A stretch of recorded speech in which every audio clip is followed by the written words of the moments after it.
Welcome to another Wednesday night. This is July the 10th.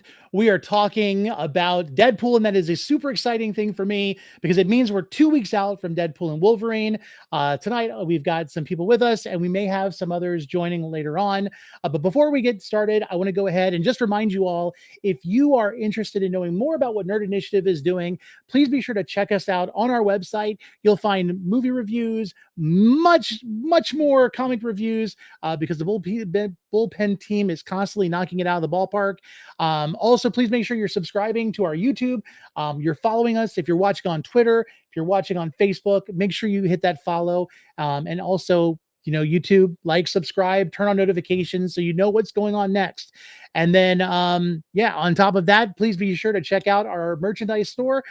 We actually just put out some merchandise with a D&D theme to it. So we're working on adding new content. Of course, it is Wednesday, and I would be amiss if I do not recommend that you check out, again, the website specifically for the new comic book day reviews that have come out. Over 30 different reviews from multiple publishers. You'll get all of the information that you need. And then, of course, if you are a wrestling fan, be sure to come back tomorrow, Thursday night, and join us for Wrestling Night Live with Rich and Ken as they talk all of the things that are going on in the wrestling world. Now, with us tonight, I'm going to go ahead and bring our new guest on first before I bring Law on. But tonight we have a guest, a longtime mutual of mine, Kyrus Keenan A. Westcott. I had to say the whole name, but of course you may know him as The Vibe with Kai. So, Kai, how's it going? You do wrestling too? Did you know I'm a wrestling fanatic? We're trying to do everything, and there's talk of at some point doing sports. We're trying to do like collectibles. It's everything. So yeah, everything. Everything. But yeah, thank you so much for having me, man. This is really cool to be here, to nerd out with everybody. Got to represent the best character in the MCU. Obviously, I'm here. I'm ready to go. Yep. And it's funny because we've been mutual for a couple of years now, and I discovered on a live that you were a nerd, that you were a big fan. So I had to throw it out there a couple of weeks ago. I'm like, dude, if you want to come on, there's no pressure. And that's the cool thing about this. Someone's always going to know more than you. And one of the big things I always do on my platform is people. It doesn't matter where you are in your walk of life, what your major focus is, because dude, you are more theatrical than most people I know. But at the same time, like it's great to be a fan no matter what. And earlier he made a comment about, feeling like we're going to be schooling him, but that's not the case because this is just talking about what you love. And with that, I need to make sure I bring on La, because La is just sitting in the background, like, yeah. So hey, everybody. What we normally do when we start off, first of all, let's go ahead and I know I kind of did it for you, Kai, but I'm going to have you do it again. Tell us a little bit about yourself and where we can find you. Yeah, absolutely. Hi, everybody. My name is Kai, also known as The Vibe with Kai on the interwebs. I talk a lot about mental health awareness, ADHD, introversion. I kind of help add a little bit of levity to the conversation surrounding mental health because it's a very difficult thing to talk about in today's world. So I want to make it a little bit easier to talk about. And I don't get to talk about my nerdiness on my platform. So that's why I'm super excited to be here, because I think a lot of people are going to learn today how nerdy I am, because I don't talk about it ever. So this is really, really cool. So with that said, if anybody's watching, listening, that's like, hey, this guy's pretty cool. Come follow me and I'll entertain you. And if you're not already following him, you've probably heard audio, because a lot of people use your audio. Like your audio is going around everywhere. And a lot of people from like way back when, it was kind of great how you did the transition, because some people, they stick with what makes them popular, and you got a good number of following, and you used to do all the thirst trap interruptions. Yeah. And that was the big joke. And I think that was how having fun. And I know I've dabbled into it a little bit, but being willing to take that stand and be like, dude, I'm not gonna do that anymore, and I'm just gonna go off and you do got to else. be able to transition in this social media world. If you're not able to transition, if you're not able to make adjustments to your platform, then you're going to end up being one of those content creators that are really popular at one point and then they just kind of die out, and you're like, oh, I wonder what happened to that person. You just got to be able to make that adjustment if you want to be able to do this for a long time. Absolutely. And La, go ahead and tell us where we can find you. Tell us where we can find you. You can find me on all social media at Black Girl Marvel or on my YouTube, Black Girl Marvel's Multiverse.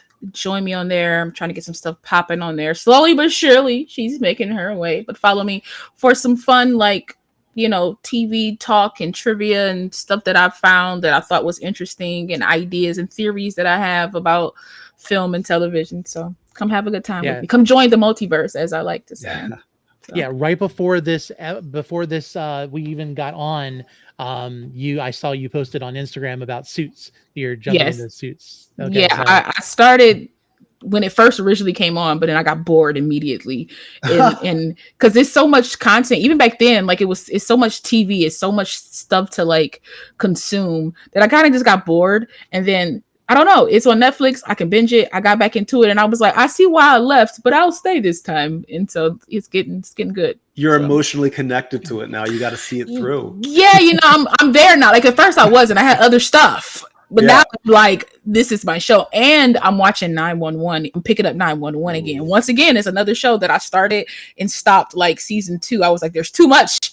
I'm picking up too much, and now I'm just like, This Angela Bassett. Let's go. You can't go wrong. You can't go wrong. You can't. She's the greatest. So Marvel Cuphead asked in the chat here real quick. Wolverine popcorn head. You picking it up? If you have the chance to get the Wolverine popcorn bucket, are you grabbing it? Absolutely. Yes. Absolutely. Yes. I don't care the price. My tickets are for a Regal Cinema. So what we're doing is we're going to see it on the 25th. We're going to drive. It's like an hour and a half to get to an AMC where I live. So we're going to drive over to the AMC in the morning, wait for the AMC to open, try to grab the popcorn head, and then come back to the Regal to watch the movie. I respect that. Yeah. I respect that. I think I live 10 minutes from an Imagine theater, and it has one of the biggest screens ever created for a theater. And so I'm hoping that I can get my tickets, pre-buy my ticket and get my bowl, and I can be in the biggest theater with the best sound to watch Wolverine and Deadpool. So that's why I'm so happy that we get to go to movie theaters again, because there was a point obviously during the pandemic that we missed out on that. So I remember when Black Widow came out, on I think it was Disney Plus and theaters at the same time. It was really tough to watch a big spectacle movie from my TV. I understood it, but I'm like, man, I wish I was around people, because nothing will beat the experience that you had when you went to go see the gasping together, or, and stuff cheering together, crying together and stuff. Yeah. I'd actually thought for a while that it would have been cool to be able to have that opportunity to do the theater in, at home if you wanted to, because some people don't want to go out. And I remember when we did the Premiere Plus, I think it was for Black Widow. I have a 100-inch projection screen with a projector, and so we watched it that way, and it was good, but it's not the same. We saw an early screening of Shang-Chi, and then Eternals, and I realized I really like that. And then of course for No Way Home, we went to an aerospace museum and we saw it on the big IMAX screen, and there is something about the collective experience, and I think we've been in this bubble for so long with being post-pandemic that it takes a while for a lot of things to recover. And I think the biggest problem post-pandemic is the prices. And that's the only thing I think holds a lot of people back, because it can get pretty expensive. I sold my kidney to go see No Way Home, and it was I don't need it. I just really wanted to see the movie. It was really expensive, but it was worth it. It was worth it. Yeah, it was. You only need one. Yeah, you only need one. You're thriving. You're thriving. Yeah, exactly. So, all right. So we're gonna go ahead. We're 2 weeks out from Deadpool and Wolverine. We are Mhm. now really into the content that is specific to this movie as it's going into the MCU because there's a lot of like references and stuff to the Patrick Stewart and James McAvoy X-Men properties. Of Mhm. course, we're getting a Hugh Jackman Wolverine, which is not the Wolverine we've been seeing up to this point. So now it's just kind of nice to get into like movies that actually kind of pertain to what we're looking forward to watching. Yeah. And so what I would say is, first of all, the big thing, and we were starting to have a discussion, and I realized we had to just start the show before we went too far because that's the thing. Like the pre-shows, like I should record the pre-shows because You sometimes should. It we should have be great conversations. bonus. It should be bonus scenes. Yeah. Yes. Yeah. But what we have is, this movie, which after X-Men Origins Wolverine was not going to happen. Fox was suppressing this. They wanted to go and move on to other stuff. I think even to the point of where they were kind of like talking about New Mutants and everything. Because if you don't remember, New Mutants was delayed more than 7 times. Yeah. The only movie I think that was delayed more than New Mutants was Morbius, which you see how that came out. Well, It's Morbin time. should have stayed delayed. Yeah. But which we need to talk about that movie later on. It Like had I know its the Real Study moments, did it. but Oh, yeah. yeah. I always said this way: if you don't think of it as a Marvel movie, a Spider-Man movie, or even a movie, it's not that. So like it's sci-fi I feel channel like if level. you don't, It's I feel like if you don't have knowledge of the New Mutants, it's a really good movie. But if you have knowledge of the New Mutants, it's a terrible film. That's how I feel. so this movie was not supposed to happen. Nope. It was shelved. It was put in the vault. It basically, in the sense of like, if you think of like Warner Brothers and Peter Zaslav, this would have been a tax write-off at a point because they weren't going to even produce the film at that point. But a test clip, some test footage, was leaked. Nobody knew where it was coming from. We Yes. now know, of course, because it was a success. Ryan Reynolds didn't mind accepting that. And of course, Fox is owned by Disney now, so at that point it doesn't really matter because what's Fox going to do? They're a shell of a company. I mean, nobody cares though. It made money. They It might have been absolutely mad did. that it got. They might have been mad at first that it got leaked. Like, how dare he do this? But then when they saw the reception, okay, all right, slap on the And wrist, maybe. Don't you do and that again? and that was the thing. Like it leaned into the zany, it leaned into the ridiculous, and that was what Deadpool needed to do. And the bloody. Yeah, Yeah. absolutely. So, Well- and then we got this movie. Yeah, and let's not forget the original Deadpool that we got, in the X-Men Wolverine, version of it, which not a lot of people liked. Understandably so. So Yeah. Ryan Reynolds had a lot to prove, I guess, in that manner. And so I'm happy that it got leaked. And I think it just shows the power of social media at the time, especially Mhm. now, but like it shows the power of social media at the time, because if this were to have gotten leaked before the world of social media, I don't know if it would have had the power that it ended up getting in the long Yeah. run. I don't know if that would have happened. Yeah. Wasn't there a Now- thing where they said that I think Ryan Reynolds or somebody said that like he's been wanting to do Deadpool for like years, like maybe a decade, and they wouldn't allow him to do it if he didn't do X-Men Origins. Yeah, they blackmailed him. Wolverine. They blackmailed him to do it. So I mean, I'm pretty sure he leaked it as like a big, middle finger, like, since you made me do this. And he's a big fan of Deadpool too, so like that's a big thing. He's a big fan of Deadpool. And then to see what he became as Deadpool in the film, I think that really messed him up. So he was just like, I gotta get my comeback somehow. Now I know I said this in X-Men Origins Wolverine, but to kind of flesh out that story a little bit, they gave him the script for X-Men Origins Wolverine. He read it and he said, listen, a lot of Deadpool fans are not going to be happy with this. They're going to be really upset. And he's like, I don't think you should do this. And they said, well, we're going to do it. And if you don't like it, that's fine. We'll find someone else to play Deadpool. And so at that point, he had to lean into it. I almost wonder, like, he's done that one. And of course, that character does make a cameo in this Deadpool movie. If not just as a toy. But he's not hesitated to talk negatively about stuff he doesn't like. This film, Green Lantern, and I think that's where, Ryan Reynolds, he does some crazy off the wall stuff, but he does it because he loves it. And I think that speaks a lot for him, wanting to flesh out the character. Yeah, he's lucky, I'll tell you that, because I like Ryan Reynolds, I really do. He's not that great of an actor. No, let's be real, right? He's not that at great of all. an actor, and No. it's easy for him to make fun of Green Lantern and X-Men Origins Wolverine now, because he has Deadpool by his side to like make fun of him. But let's just imagine that Deadpool didn't happen. Would Ryan Reynolds be the star that he is right now? Would we view him in the same way? And I don't think we would. I think that he's a very lucky guy. I don't know, because I think so. I don't think movie of his. I think it would have been. I think it would have been something else. I think something else would have came. It's just that Deadpool was like the thing he fought for, right? It wasn't like it wasn't like Deadpool was something that was given to him. It was something that he wanted and that he fought for. So he put all this effort into it, and he went by the comic. He made sure that the character was right, and it fit his zaniness, his type of comedy. Because I get it, because I'm a firm believer in like this. I can like you and still be like, this was a trash job you did, or this is something else you did. He is a one note actor for the most part.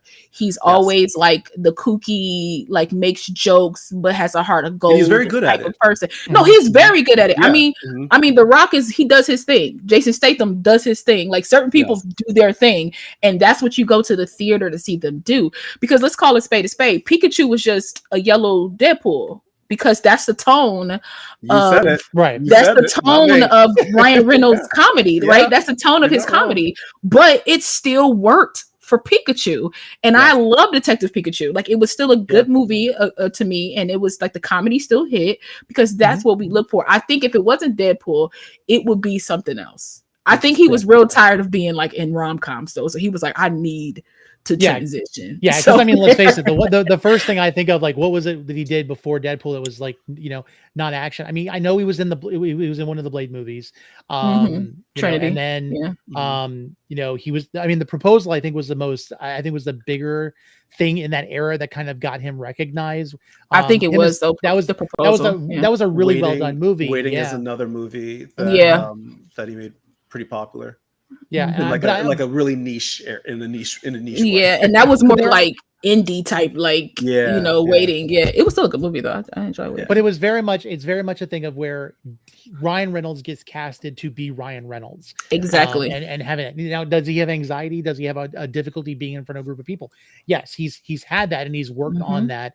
And I can't imagine, with what he said about being out in crowds and the amount of attention he's getting worldwide right now for Deadpool and Wolverine. If you've even seen some of the footage of them like going around, that kind of anxiety, I would be super excited. The introvert in me would be like, I can do it. I'll do it. I'll prove it to you. And I'll be excited in the moment. And then I'll sit there and it would be almost like shell shock at the end. So you imagine him pushing himself, but at the same time, everyone expects Ryan Reynolds to be Ryan Reynolds, whether it's with Wrexham or Aviation Gin or Mint Mobile. It's I mean, he even took his mom to the View recently or whatever. And they just set an audience. Yeah, and he talked about how she was like this like it's like you don't know what she could do to you, and it's Ryan Reynolds being Ryan Reynolds. It's a persona that people enjoy. So, but I don't even think it's a persona. I truly believe that that's just who he is as a person, and it just happens to be like, and I'm not saying that like every 2 seconds in his real life he's like, but I'm bumping, like it's a joke every 2 seconds, you know what I mean? But I do feel like he is very fortunate to be able to just be himself wherever he is, whether he's acting, whether he's being a producer, whether he's sitting in the audience at the View. He has the luxury of just kind of like, I'm here and I'm making a joke and people are going to laugh because it's me and this is just what I do. Whereas other people have to like really try. And I'm not saying it's not hard for him, because there are other obstacles that he has to deal with, but he's very fortunate that he doesn't too much have to like put on like the hat and the show and the stick and get out there, because this is him. I call it the Will Ferrell effect, and I'll tell you what I can't what stand makes him, him but Will Ferrell's Will Ferrell, right? No Whether facts. you hate him or love him, like he's going to be Will Ferrell no matter what you see him in, right? But what I appreciate about people like Will Ferrell, Ryan Reynolds, is that they're in on the joke. Yep. Right? Like they don't punch down. They don't, they're not like, I don't know, like making fun of other people in a way. Like they are in on the joke 100%. So like you're not offended by what they do or say, no matter how crazy it is, because they're in on it. They understand why we're laughing at them and with them. And I think that's what makes a person like Ryan Reynolds stand out from the rest. Yeah, and if they do punch down, they're 9 out of 10 they're punching down at themselves. Exactly, self-deprecating. And you're okay with it, and you're like, okay, you're like, me too. I do that too. I'm crazy like that too. Like Yeah, and so Deadpool is one of those characters which not only they're not being really limits for the character in the comic books, but also being a fourth wall breaking character. There is definitely a lot that they leaned into this movie. We see it in the title credits and everything else, but I think the most important thing before we actually talk about the film itself is how they marketed this film. There were a lot of women who went with their husbands or their boyfriends to watch this film thinking that it was a rom-com because this came out on Valentine's Day. It did. And it was the trailers made it look like a romance film. And it was one of the best notes of marketing, I think. And I think it's played well. I mean, if you look at what they're doing now, they have the best marketing. They have the best marketing hands down. Yeah. Which you have to, because I think we've seen from the summer box office so far this year, we've seen how important marketing is. Look at Bad Boys, the most recent Bad Boys movie, right? That benefited from Martin Lawrence and Will Smith being everywhere, everywhere leading up to that movie. And they were funny. They were, they invited other people in on the joke, people that were off, athletes and things like that. That's exactly what Hugh Jackman and Ryan Reynolds are doing right now, and we're going to see more of it as we approach over the next couple of weeks when it opens. So that's that old school marketing. That's like that old school marketing, like of like getting out there and like meeting the people and shaking the people's hands and being like, "Hey, go see my movie." Like they were just in like somewhere in Asia. I want to say like maybe Japan or Korea. They were somewhere, and they had a water gun fight on stage in front of the audience. Like, like it's not that hard to market. Like it's not, nobody's asking you to like, put one of your kids up here so that and have them tap dance or anything like that. Like go have your people go out and talk, and go have your people like make things accessible and fun and engaging, and also don't show the whole movie in the trailer, because even though we've gotten clips from this film, we've gotten like still images from this film, you still don't know the plot, you still don't know what's going on. And I think that was what was interesting about the first marketing for the first Deadpool, was that okay, you thought this was like a love story, which he didn't lie, is not false advertisement, because it is based in a love story, but it's way more to it. And the information that they were giving us doesn't give that away. Like you get all of that by sitting down and watching it. So it's even better than what you thought it was going to be. And you know what they were capitalizing on? And I apologize if I get my dates wrong here, but if I'm not mistaken, another reason why it was so genius for them to release this movie on Valentine's Day is, if I'm not mistaken, the year before on Valentine's Day was the release of the first 50 Shades of Grey movie. And so I think it was around that time that 50 Shades of Grey was like really like at its peak of popularity. So to be able to play into that from a marketing standpoint and to release it on Valentine's Day, I still have pictures in my brain of Deadpool just kind of like mocking a lot of different romantic comedies or romantic movies in general during that time frame. Like to your point, I mean, it was a genius move to get more people than just like the normal demographic of that. February 13th is when 50 Shades came out. Okay. Yep. So it was that'll do it. Smart. And it's Ryan Reynolds, right? We know Ryan Reynolds as like the rom-com guy. We didn't really know him as like the action guy, like fully. So women would automatically go for him, thinking that it would be like some type of romantic thing. That I wonder what this Deadpool thing is, but the the guys probably know. Not to say that all women, but because there are some women out there that they know who Deadpool is. But for the majority of the part, it's like some guys that was like, yeah, babe, let's go see this romantic, movie, and knowing what they're getting into, and the women coming out of the theater enjoying it just as much as the men do. That's kind of rare in a film in itself, honestly. Yep. So they took the opening, or at least the test footage that we saw. They kind of revamped it. They put it in the film, which I thought was a really good idea, because it was responded to so well. And honestly, the big thing I think with this film, and I think this is where I think some people think, oh, it's great, another superhero film, is it always seems to have like the origin story, but it always takes you, let's say, 30 to 40 minutes into the film to actually get to the character. Like you've got, let's say, Punisher. He's, you have to get through the whole, loss of his family to get him to, then eventually he spray paints this, the skull on his chest, and, he's then Punisher. But this movie started right off with him being Deadpool, and it gave you flashbacks to how you got to that point. I thought that was genius. Just for the fact of like, you felt like when you watched this film, you watched a Deadpool film. You didn't watch a Wade Wilson into Deadpool, which is where I think a lot of like origin stories for superheroes really fall flat. I mean, let's face it. I love Iron Man. It's one of my favorite movies of the MCU, but it does take a minute before you even get into the Iron Man armor. Now it's compelling, but to me that works. I think if they would have did Iron Man the way they did Deadpool, where like he's kind of like Iron Man first, and then they work their way backwards to see like this is how he became Iron Man. I don't know. For me personally, I don't think that will work. But I get what you're saying. I'm not knocking it. I'm just saying, it works like, for every movie. But I think for sure. Really, no, for sure. But for Deadpool, I think it works out like really well because he can break the fourth wall. He can do whatever he wants in that space. So if he showed up and was like, oh, my bad, and just ripped the screen back and showed you like, let's start here.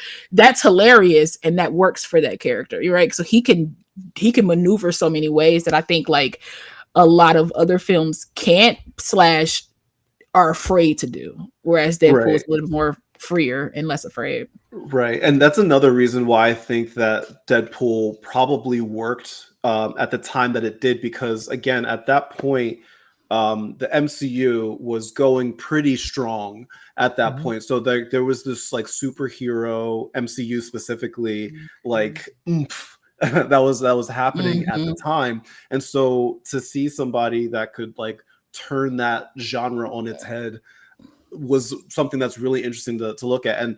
And to your point about Iron Man, it was really cool to watch that story at the time, because when I look back at it now, would it work the same way now? Probably not. But it's only because we've gotten so many.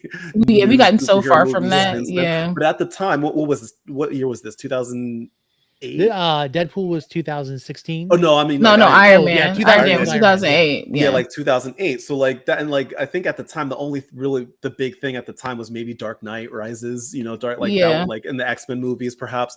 But this was like one of a kind, and so like to see where we are now, it was cool that Deadpool was able to turn everything on its head, which is why I think it's going to be really popular when the Deadpool and Wolverine comes out, because once again, we're at a point where we're getting these large amounts of content for superheroes, and now Deadpool is going to turn it on its head, and I think people are going to really enjoy that. Yeah. Now it's interesting. This is kind of like off topic a little bit for the fact of it's not on this movie, but Kevin Feige has actually said that Deadpool and Wolverine is going to introduce the X-Men to the MCU. I saw that. And it seems like I'm good with it, but at the same time, it's kind of like that's a lot to introduce. Like, they've got to be very confident for them to say that and be, and I'm never negative about the potential. I just also know there's a big risk there. I feel like if he's saying it, he's confident enough with it. But it depends on how many, but it also depends on like how many, because I think sometimes when we say X-Men, we have in our mind like Cyclops, Jean, Storm, Beast. Like we have a list of what we feel like our X-Men are. But even if he says we're introducing an X-Men, it could be like two of them that usher in the rest of them. Like Well, it could just be two in this film that kind of, we've already seen know. Beast. We know that Kamala's a mutant at this point. We've seen a couple others. There was what was his name? No, I meant like specifically in this film. Yeah, I mean, like we right. don't know I like the get that. number of like You're thinking how about like many the team. right, Yeah. the team, right? I think sometimes Yeah. when people say X-Men, they immediately think of the team, but technically Wolverine is an X-Men. Right? Like to be like, we're going to introduce the X-Men, you could easily have done that with just Wolverine. But to say that you are means that like we're going to get maybe a few more. And I think that if they try to do like a full team at some point, maybe at the end that makes sense. But if they try to like weave a full team into this, I feel like that's gonna be terrible. And I doubt that that's how they're gonna go, because I feel like because Ryan Reynolds has like this is his baby in a sense, I doubt he'll like let it go too far off the rails, or let like even Kevin Feige like say too much within something that like he kind of created without any of Marvel or any of these people to kind of like usurp. So like I have a feeling that like, well, I mean, this is how I would like it to be. I would like it to be Wolverine, yes, because obviously he has on the yellow. To me, when you got on the yellow, you're a part of the team, because you didn't have the yellow before you was on the team. So you're a part of the team. I would like it if a couple of like unknowns, and by unknowns I mean like what we don't normally see in X-Men films, characters pop up and show something. Like give me a Jubilee, give me like a Kitty Pryde, even though I know we've seen them in the films, but we really like, they don't get as much shine as I think they should get. Give us some characters that like we haven't really seen, to be like, oh yeah, here go to X-Men, like you know, type of thing. Live action Rogue. Let's like like give me something, man. Like just saying. I can tell you exactly why Feige said that, and it has nothing to do with our nerdiness. I'm gonna showcase to you why my friend group calls me Mr. GP, because I'm always in a way sticking up for the general population in my comic book discussion, especially when it comes to movies. Okay. He said that not for us. He said that for the people that don't follow along the MCU like we do, that don't follow along comic book movies like we do. This movie needs to do well for Marvel. Yeah. No matter how we feel about the MCU, it's a given that people don't feel the same way about the MCU now as they have before. This movie needs to be the biggest movie of the year for Marvel, because they haven't had a surefire hit. When was the last time that they had a hit movie? Right. I would say volume 3. I would personally think that, sure. Yeah. Right. But that was over a year ago. So exactly. But see, that's, to me, that's their own like hubris. That's their own downfall. That's their own like lacking of like marketing, because the Marvels barely got marketed, and because of when it was happening, it wasn't a lot of interviews, it wasn't a lot of like attention being given, and then people want to say like, well, women can't make movies and be leads, and it's like, well, we weren't given the same opportunities as like Iron Man and Captain America and Shang-Chi and Black Panther and things like that. So it's one of those things where it's like Marvel kind of shot themselves in the foot. And I understand that he wants to get that money back, because let's be real, like this is your life, this is what you do. Like what else are you gonna you're about to go work at Costco if this don't work out for you, right? So like, and I think that Disney's main concern right now is not necessarily opening weekend. I think we all know that opening weekend is going to be great, because people like us are going to be there opening weekend. Their biggest concern is weekend 2, 3, 4, 5, 6. Yeah. 7, right. They want it to live. They don't want it to drop. That is when the people that are not nerds like us are going to go see the movie. Right. So they have to start planting these seeds now by saying things like, this is the beginning of the X-Men saga, or for whatever they're going to do with it in the MCU, because that's going to get the general public more excited about potentially going to see this movie in weekends 2, 3, 4, 5, and 6, because that's where they're going to make their money. The opening weekend is going to be great. It's going to have a great opening weekend. Congratulations on your number 1 opening weekend. Right. But 2, 3, 4, and 5. That's going to be the key right there. See, that was the thing. I think my personal opinion, and then we can get back to actually talking about Deadpool itself. But My biggest concern with Marvel Studios has been since the Disney acquisition. They were, if you think about it, when they started with Iron Man, going on to the, moving up through the movies to the Avengers film, they had a lot of collateral on the line. Mm. And if they did not succeed, they lost all of the remaining IPs that they had. And so it was in their best interest to market the crap out of the stuff. I mean, they had brand deals with different things that were Mm-hmm. going in. I mean, let's face it, they had a brand deal with the company. I can't remember what the name of the company is now, but the bracelets that he puts on when the Mark 7 suit like links up with him, Yeah. that was a brand deal. That was not a Tony Stark thing. That was actually, you could go buy those bracelets at the time because those were designer bracelets.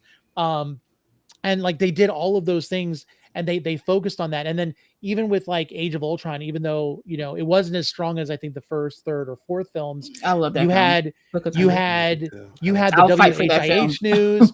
You had all of the little subvertive things that were going on in between, like all of the little when Ant-Man came out, when the first Ant-Man, they had like stuff on social media where you would like see, you could go online right now and you can see footage of Scott Lang breaking into the company that he was he was sent to prison for. Like there's that kind of little connective tissue. Yeah. That And they were really doing like helped all the behind the build. scenes stuff, like all of the like what was it, like the shorts that they were doing that was showing Mhm. you like the stuff that was happening behind the scenes after the Avengers left and things like that.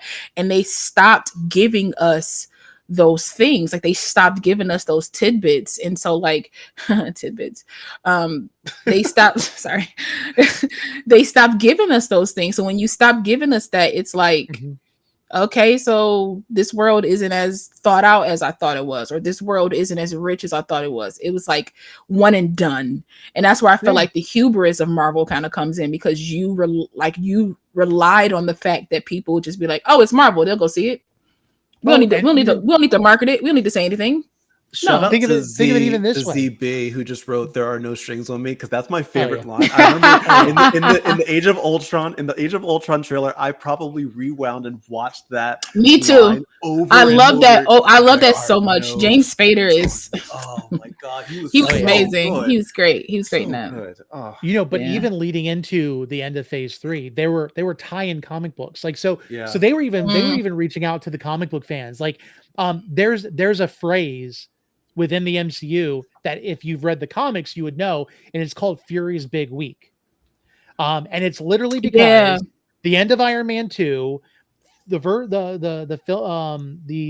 movie Thor, and then the end of Captain America, the First Avenger, all happens within the same week as Avengers. And so there's a comic book tie-in showing Fury like literally going from place to place, dealing with one trauma after another. And those comics led people to want to go see these films because they're like, listen, you're a comic fan. I haven't seen those since you haven't seen those since like Endgame. Like I haven't Mhm. seen them I didn't see them for Marvels. I didn't see them for Guardians of the Galaxy.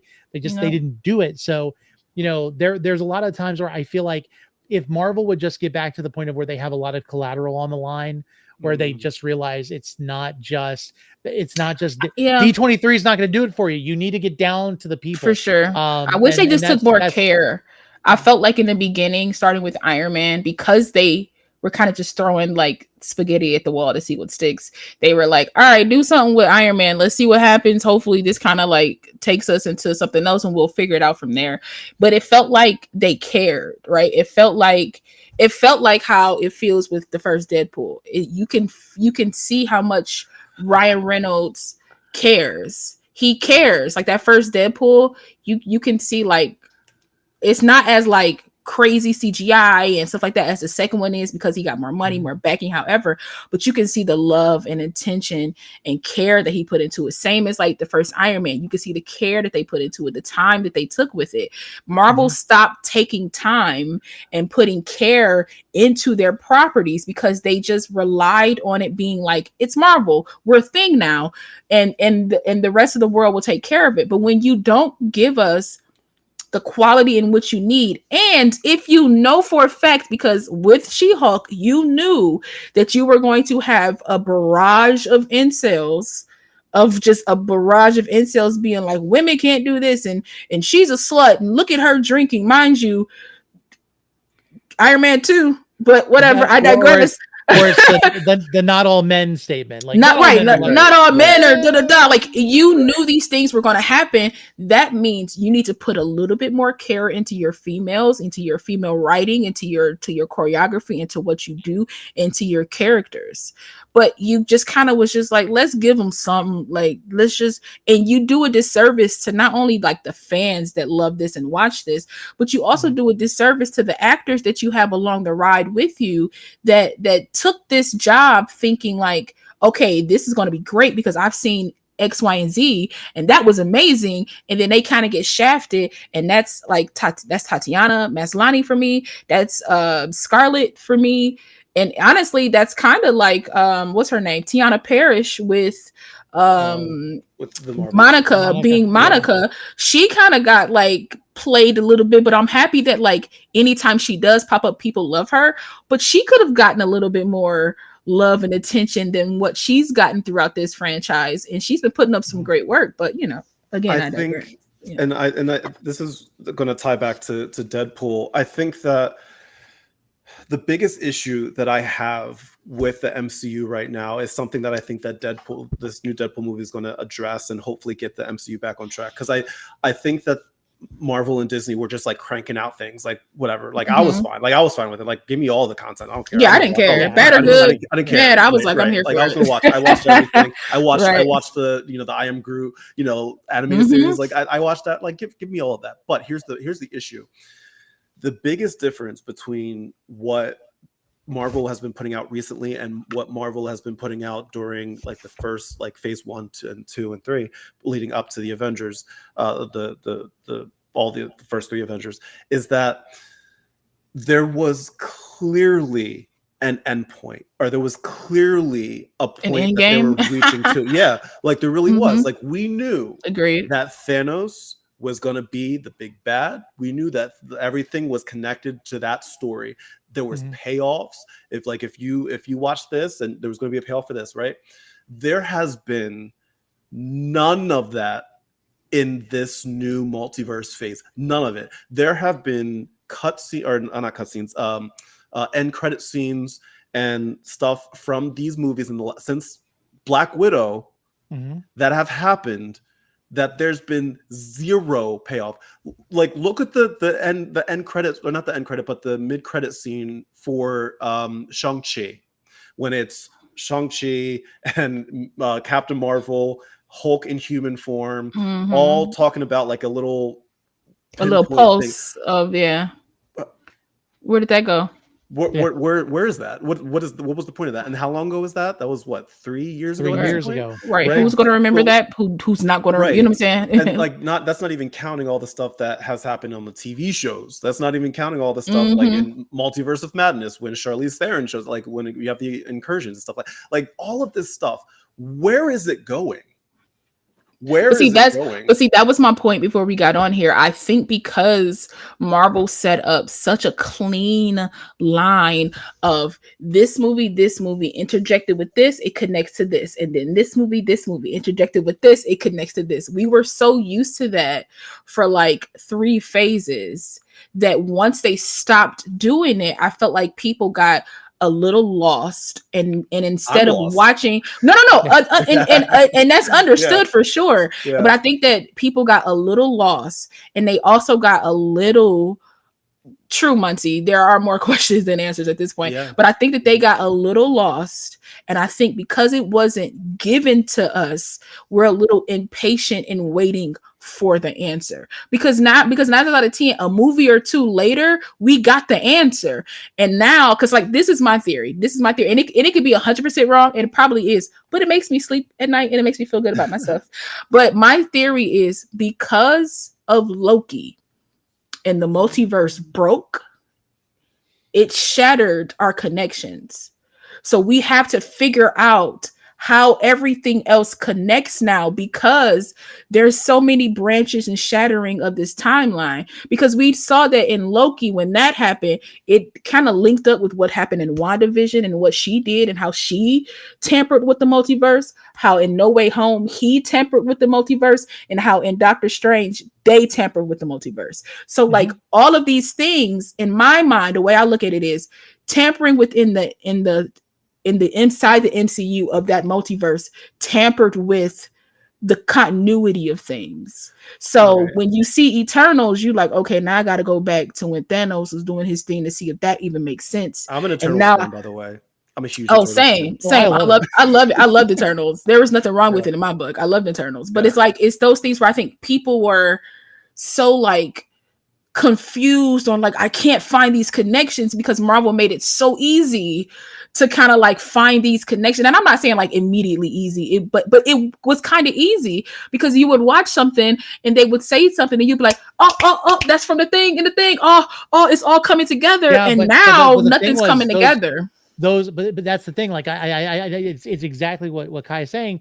The Easter egg always teased to the next thing. You had what was it? Captain America, the Winter Soldier. What happens? Oh, Shield's fallen.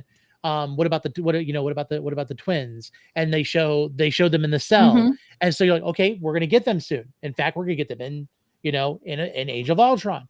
And and I get it. Like even at the beginning, when Ultron, when Thanos made his first appearance in Avengers, they had no idea what they were going to do with him. Right.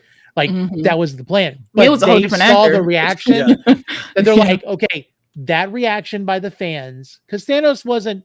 I mean, Thanos is pretty popular in the comics, but at the same time, there would have been other people that they could have easily done other than Thanos. Even though, let's face it, Infinity Gauntlet is a big storyline. And when they saw the reaction, I mean, they went for it, and I think that's what they needed to do. Eternals, Shang-Chi, No Way Home, all of these have led so many little breadcrumbs that they're now overwriting themselves. And that's the problem, because everyone's going, okay, we just got our first, like hints at, what was it? The Last Dance for Venom. And it looks like it's taking place in the exact same bar that he's leaving from in No Way Home. So does that mean we were mistaken, or we not? I don't mistaken, count Sony movies. I'm sorry. Exactly, but I mean, but at the same time, Sony movies. To me, that's like, but to me, that could be an easily like a going back and watching it type of thing to see like what happened and what came from. But that's what I'm saying though. Like on what Kai is saying and what you are saying as well is that like that stuff made sense back then, but our multiverse was intact.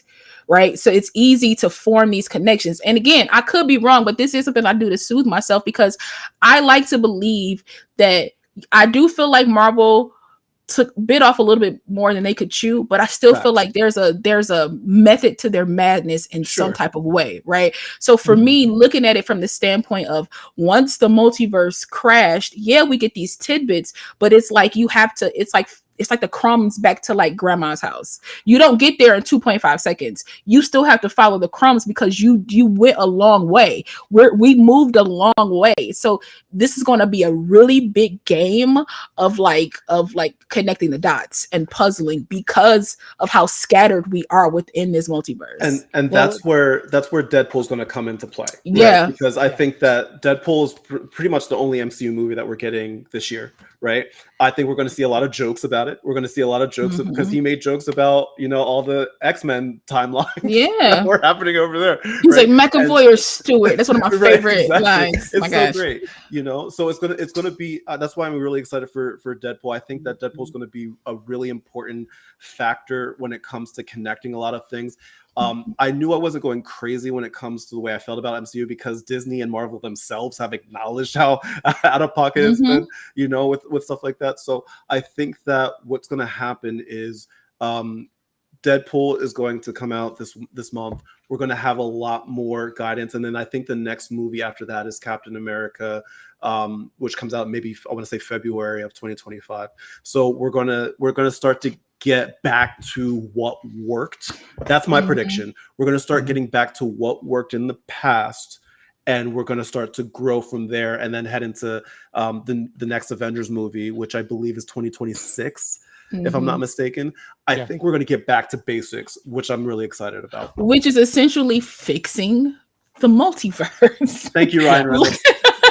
Because think about it, in Deadpool 2, and we will get to it like next week, Deadpool 2, remember, he has that machine that now that he got from Cable that allows him to go into the past, into the future, however it is, because she fixed it. Niggas on the Teenage Warhead fixed it so that it works now. He thought that it couldn't work, so he could easily go into like a multiverse and snatch Wolverine, or go into a multiverse and get stuck for a second, and that's Deadpool and Wolverine, him being in the X-Men timeline and them figure out a way to connect their worlds, you know, kind of like DC Zeta 2, but still like to maybe replicate that machine so that the X-Men can come and help them. Because if you think about it, they're not in our world. They can't be. They would have popped up and helped by now. They would have been helped. So the X-Men are in another universe. They're not in our universe. They can't. You know what I'm most excited about with this Deadpool movie?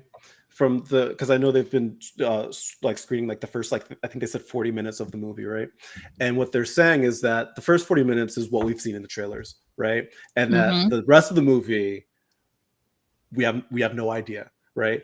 I cannot wait, because I feel as though they're going to be pulling out all the stops, and it's going to be Avengers. I'm going to say at Endgame level type of interactions that we're going to get from old school Marvel movies and TV shows. And I think we're going to be pleasantly surprised at how not only at the nostalgia behind it, but how they do it in such a good way that it's not taken away from what Ryan Reynolds has done with Deadpool. Because like you said, this is his baby. He's not going to just like make a movie just because he doesn't want to agree to anything. I doubt he will. Yeah, exactly. Yeah, so I'm excited about that. Yeah. Oh yeah. So this fantastic conversation. Let's go ahead and let's talk a little bit about Deadpool now. I love the OG Deadpool. I think they need to bring back his OG music from the first one. Like that guttural, like dum dum dum, like when he's like fighting people. I love that noise, that music so much that when we got to Deadpool 2 and it wasn't there, I was kind of like, but that's kind of his theme for me though. Like, but I need that grit back a little bit when we get, when they're walking toward the helicarrier and you hear X gun give it to you. Yes, like to me, that's just like it's so synonymous with that character now, and like live on DMX through Ryan Reynolds and Deadpool. that was the thing. Like so the cool part about, I mean, let's face it, Deadpool did a lot of different things. Then like I almost feel like sometimes like Marvel or the Marvel Studios tried to copy, because like Deadpool having the articulating eyes, like, you know, that mask is like leather and canvas, and when he's talking to Dopender, you can see the brow just kind of move as he's like moving his eyes up and down. Like those little subtleties of like, it doesn't make sense. It doesn't have to make sense. It's a comic book movie. Let's just have fun with it. It's a dude who got his oxygen removed from his entire body and now he lives forever. Like, we're going to talk about his mask moving. I need people to get a grip if that's the case. I'm going to nerd out and say he's not living forever. He's slowly dying forever, but he just like we want to get really nerdy about it, right? He's dying slowly forever. Yes. I don't know what it is, but I picture that not only does he look horrible, but that the smell stays with him. Oh yeah. Because they talk about how he smells like crap. And it's like, I can imagine he's in constant necrosis, and he's always got this like just funky, skin. What was it about the first Deadpool movie that like stood out to you the most, that was like, okay, he did it right? Like what was there a specific moment, or was there like a just overall vibe that you got that you're like, oh hey, yeah, he did it right? Like, is there anything that stands out to you? I don't know if you've ever played the Deadpool video game. It was out a while ago. One of the things that I loved about that film was the internal monologue. Just the constant, like you don't, with comic book movies nowadays, you're watching what's happening as it's unveiling. Yeah. And one of the cool things about comic books when you read it is always having that narrative and knowing what's going on. And in Deadpool comic books, it was always that madcap version of himself that was kind of like narrating or interjecting like inappropriate things. And having him not only narrate, but then him like actually talking and turning, like the part where he's like, who are you talking to? He's like, I'm not talking to you, I'm talking to them. And it's like those nuances of him just being himself and being completely comfortable knowing who he is in his space made it more of an enjoyable experience for myself. Yeah, I liked that. I think the best part of pretty much all the Deadpool movies, but specifically the first one, wasn't even specifically just Deadpool. I feel like the supporting characters have played such a crucial role in making that movie work, and I don't think that they get enough credit for making that movie the way it was. Because like I think about all the side characters in that movie in the OG one. Like, even I can't remember the cab driver's name, but like No Pender. Yeah. Like come on, like that is just like they gave him like meat. You know, they gave him an importance. He is Spider-Man too, though. So you know, he's amazing. Like I thought that was just really, really cool. That's what stood out to me about the first movie, that it wasn't just like, okay, it's going to be Deadpool talking at me for 2 hours.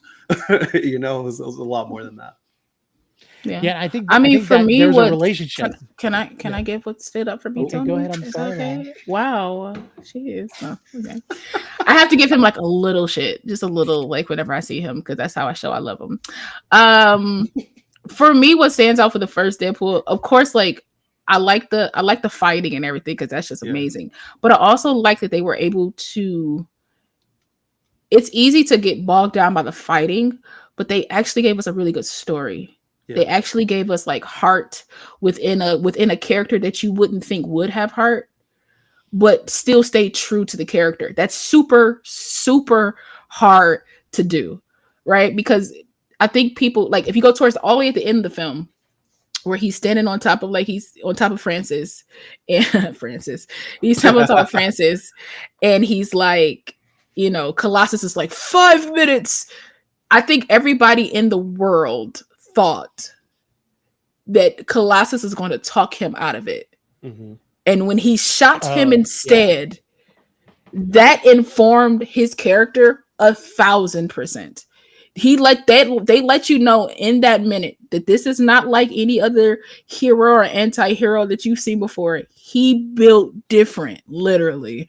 And I think it's such a hard note to strike between showing a person that cares, that doesn't care, that can just murder people, but still like has a heart. It's very rare to strike that balance, and I think they nailed it in that first film. That's what stood out to me. Yeah. Hydra Bob. Was it Hydra Bob or Hydra Steve? I can't remember which one it was. It was the buddy that was working with Francis, that he ends up running into, that was like in the Denny's back in Florida or something. Jared. You about Jared? Was it? No, was it Jared? It's about Jared, right? The guy who wanted to meet him at the bar, that was like, we can save your life. We could turn you into No. I'm talking about like, so the last battle at the helicarrier, he's killing all the guards that are working for Francis, and he stops at one, and he's like Bob? Oh, TGI Friday. Yeah, TGI Friday guy. Yeah. Yeah. I think it was Bob. Was it Bob? I think it was Bob. Hold on, let's see here.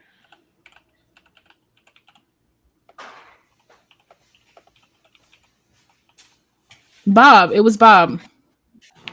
Yep, Bob. It was Bob. Yeah, because he's supposed to be Hydra Bob. We haven't seen him as Hydra Bob yet, but yeah, it's Bob. Yeah. That was great. Well, how the hell are you? Like, I love that part. That was like, there was like a lot of little things. So you had that. I mean, I remember one of the things that like made me super excited in the film was, this is really weird. When you started seeing the X gene suppressing collars, like they're shipping them off. I'm like, okay, they're really going for it. And then you had, I mean, Colossus was by far the best iteration that we've gotten of Colossus. And I think because he was so well done in the first film, that's why we got the awesome Juggernaut that we did in the second Yeah. one. Like they need to be that way. They need to be like outrageously big and whatever. And I'm gonna rip you in half now. I and just love it. yeah, and you having Colossus be that like that other side of the coin for him. I'm That is playing constantly dirty. and there was I was really It's worried. so quotable. I was so worried that they weren't going to bring him back, but just recently they Marvel Studios posted it was like a back of a van and it's full of bumper stickers. And if you look at the family, you can see Colossus is in the stick figures of the family. Aww. And it's like I really want them to like I want that sticker now. They have so much potential, for doing that stuff. But you had, but that's what I mean by bringing Colossus in characters that you rarely like. We saw Colossus in like the X-Men, like X2 and the X-Men, like first X-Men films, all that kind of stuff. But he didn't get like a lot of like shine. It was just like I think he was there for people to be like, it's Colossus, and then like that's it, like that's all we got. That was me, right? Like I mean, it was me. No, it was me too. I was like, oh, it's Colossus, like, but he didn't get like much to do or say. So like in Deadpool, for him to get like. You get a sense of who he is, right? On top of that, too, you put a known X-Man with a very unknown X-Men. Like I didn't know who Negasonic Teenage Warhead was at all. Love her name, by the way, if we're being honest. Like, but you didn't know who this person was, but they fit together so well. And then to see her kind of like progress to the second one, even though they kind of cut her down a little bit to make room for Cable, which is okay, but I think I would have still liked to see a little bit more of her, more too, and just to see an evolution of her powers, like maybe a little bit something more that she could do. But like, it's pretty cool to put somebody in it that we didn't see. Like, that's what I want from the X-Men. Give me some of these characters that you've haven't introduced, or you've had them play second fiddle to like the triangle, you know what I'm saying, to the holy trinity of, because to me, give me the correct Storm. I'm gonna say this every time I talk about the MCU, Marvel, anything. If you don't give me a dark skinned, tall, like if you don't give me like a Gina Torres like Storm, I need her to be a Amazon. I need her to be tall, flowing white hair that she was born with. Yeah. I need her to have an African accent. Okay. She can have like the Kosa accent that like Wakanda and them have, because she was around in that little area too as well. Yeah, I mean, she can have a variation of that because she was around that too in her origin. I need it to be accurate. And if it can't be accurate, I don't want her in none of the movies. 100%. See, I'll be honest with you. I have wanted to see Storm. Like, now that we've seen Wakanda Forever, I would like to see a younger Storm that grows up knowing this new T'Challa. I would love that. Like actually have that relationship at some point. Like being able to do that. I think that would be beautiful. They had that in the comics, and I think that was a lot of people's irritation with Nakia, even though they end up loving her because we love Lupita. So like you kind of just love her synonymously because of that. But I think a lot of people were a little frustrated because they were like, who's Nakia? Like that ain't who he married. Like, even though she's in the comics, but it's like that. Like she was a villain though. She a villain, right?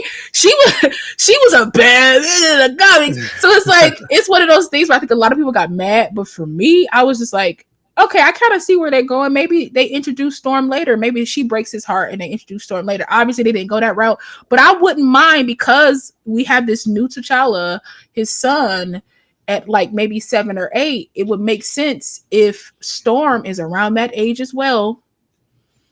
And by the time we do get to see an older T'Challa, maybe he's a teenager or early 20s or something like that. So is Storm, and she's making her way through the X-Men, and she's doing. I think that'll be good to see that. The easy way around this, if they want to do it sooner rather than later, is to introduce them from another universe.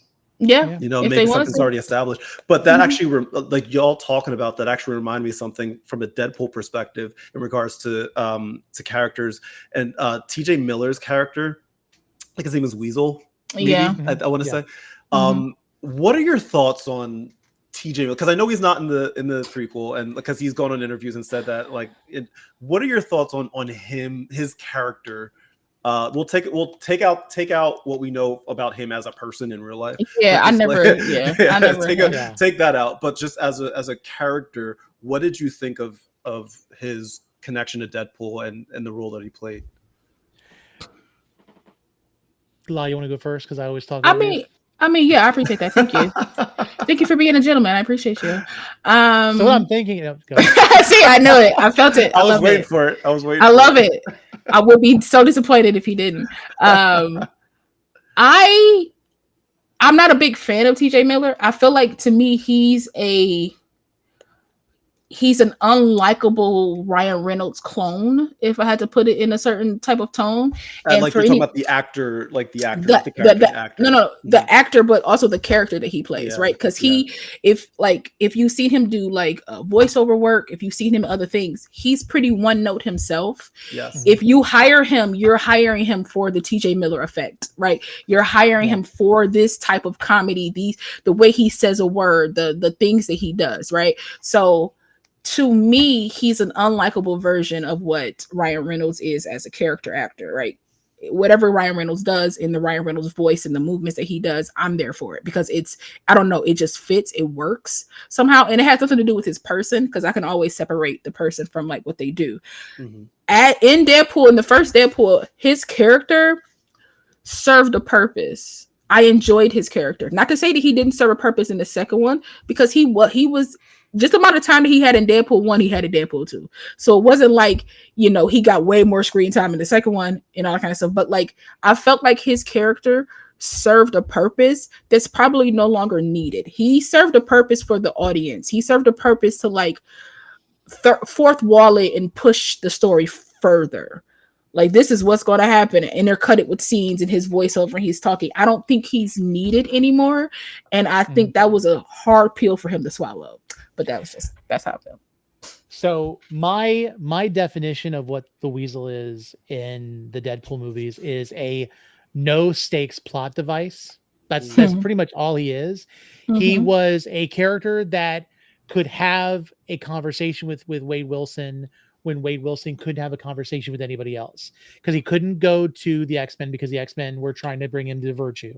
He couldn't go to Vanessa because he had the whole plot point of like, she would never accept me with the way I am. And he couldn't, go to, anybody else, but he could have that conversation with him that would lead to nothing other than Wade being able to have his own self-realization. Then they used him as another plot point in the second film, just so that they could, have one point to get to the other to, try to save the kid. Because of course Cable asked him, is going to go just torture him, but of course he doesn't have to. It was a throwaway moment to get from one point to the next. I don't think he's necessary for the next one. I personally don't. I know he's not. I'm pretty sure he's not going to be anywhere near any future films with Ryan Reynolds, with the way he's talked crap about him. I don't know why you would do that, but my God, your feelings is hurt. Well, that's such a hurt man. Are you that hurt? Like, really? Yeah, you are. It's NK on TikTok made this. She made this statement. I asked if I could borrow the thing. She said it's not original to her, but it's for Star Wars. It's like the fandom menace, where people who are toxic will tend to be toxic for the purpose of, one, they know they're not going to go anywhere with their toxicity except for get attention. And there's been some Star Wars toxicity recently that has been off the wall.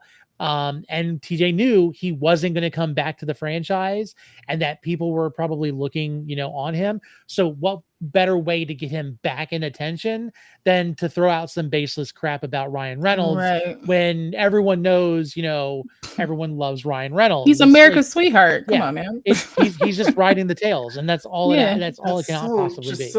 I feel like from a short-term career standpoint, sure, you'll get boosted up during the next couple of weeks because people are like, "Where are you?" Blah, blah.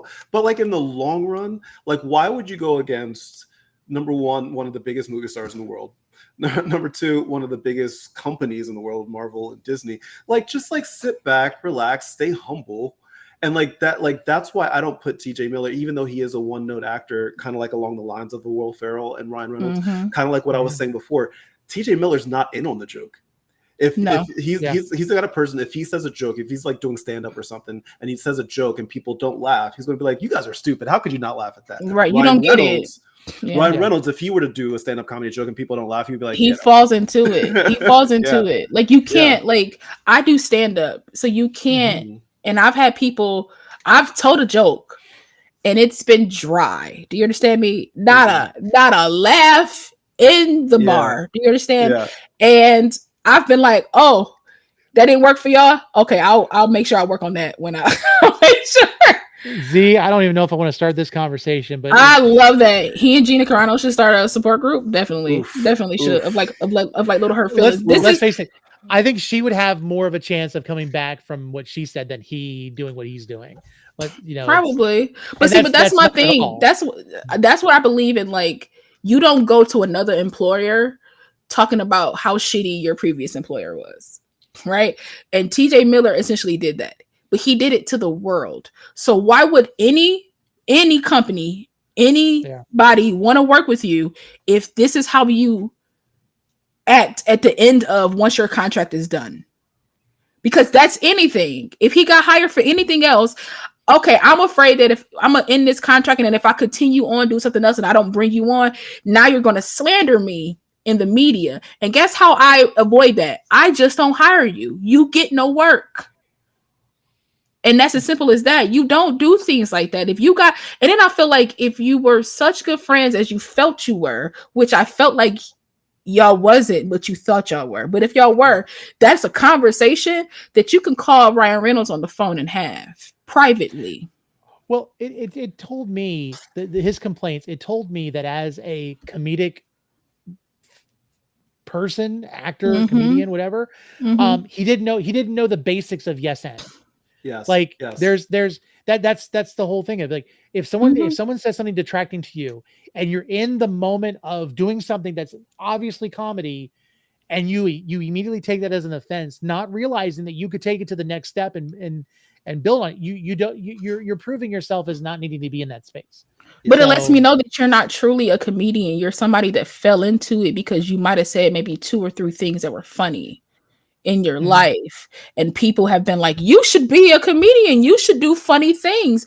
And just because you can say raunchy or raw things doesn't automatically make you funny, right? And I think his little 15, 20, maybe 30, maybe he stretched it to 30 minutes of being able to say these like raw raunchy things or to be this person kind of wore out.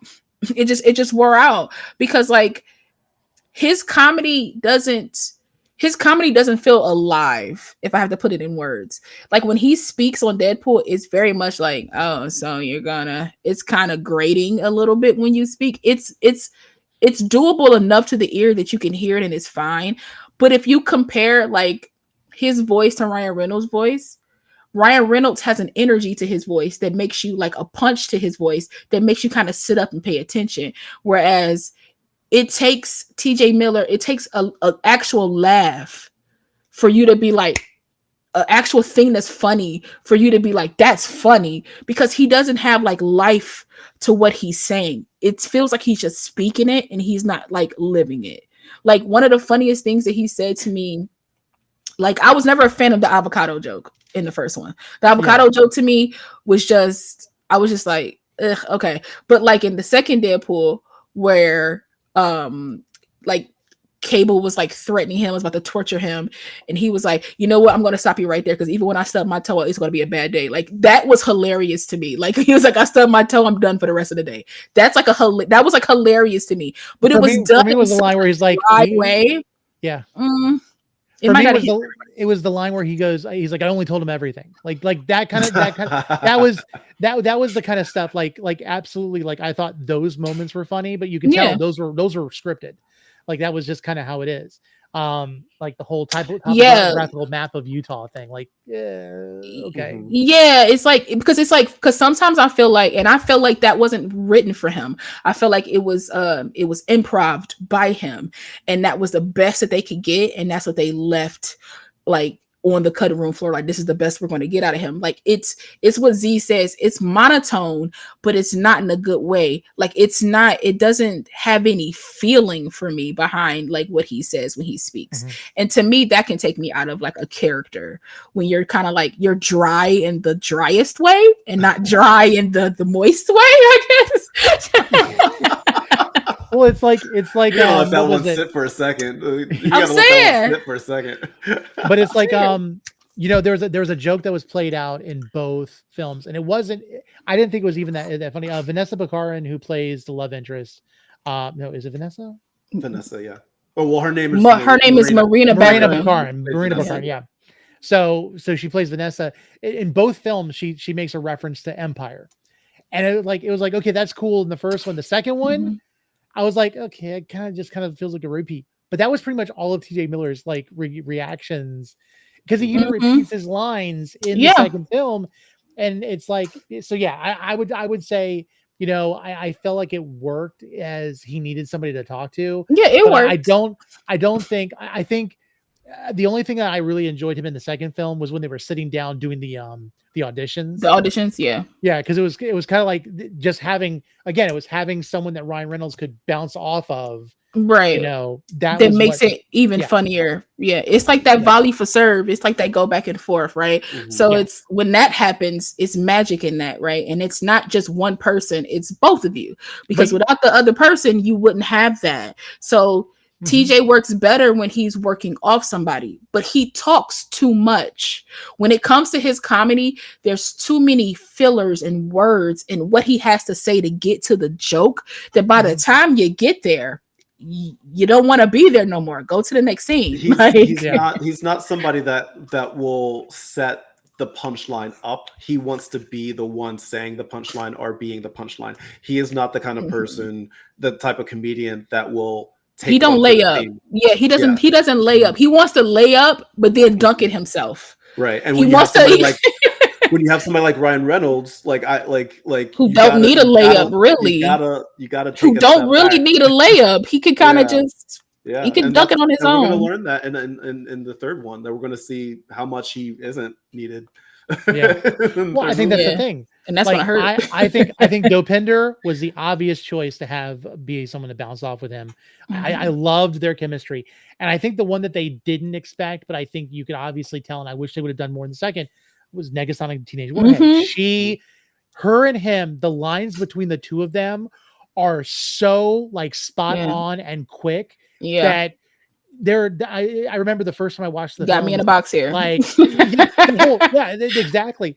And like, there were times where like they're going at each other, and then he's like completely fangirling about how she's acting. Like, it was one of those things, like the whole cell phone thing where she's like texting and then she throws it off to the side and does her thing. Like that's the kind of chemistry I think Deadpool needs, and I think they did well to cast these characters.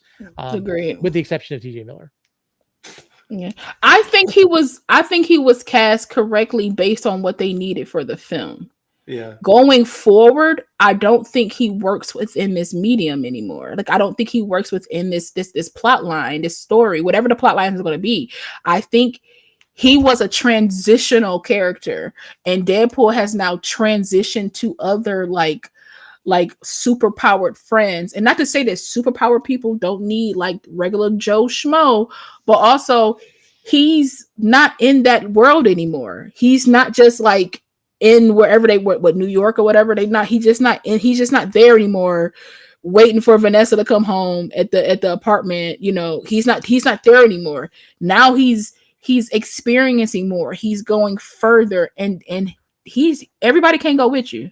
And I feel like the Weasel character can't go with you. Now, if he wanted to call him on the phone and be like, "Thanks, Weasel," and then go to the camera and be like, y'all know what it is, and then come back, to me that's fun. And you can do stuff like him that. Answer the phone and be like, "I don't need you this time," and then just no, for sure. Which would be great, by the way. No. So let me ask you guys this: first viewing, did you realize that final scene was taking place on a helicarrier? Yeah. No. Wait, are you? I'm trying to think back. Was it a helicarrier? It felt like just a big ship. It felt like a shipping yard. It was a helicarrier. I think I Mm. think I No, knew I'm about to because rewatch. what year did not Civil War, Winter Soldier come out? What year did Winter Soldier come Winter out? Soldier came out in 2013. Right. Civil War was 2015, and then I think 15. Deadpool was 16. Because we were definitely introduced to helicarriers by that point. And Yep. I think I remember seeing like the big like fan wind, like the wind fan thing that helps the. I remember seeing that, and I'm like, oh, I'm pretty sure they're fighting on a helicarrier right now. No, I remember I will have to thinking rewatch that. Yep. It felt to me that felt like a really big like shipping container, like a massive shipping Oh yeah. thing. But I'll have to rewatch it to see. It's very much it's very much more reminiscent of a comic booky helicarrier, and I think they had to go that way because even I think there's a deleted scene where Francis, of course, there's a deleted scene where Deadpool doesn't off Francis, and Francis is being taken off to the raft. And so there were two references that like the one got in with the helicarrier, but the raft didn't. So yeah, it was I was super excited about it, and I love the fact that it was a comic booky, more of a comic booky helicarrier.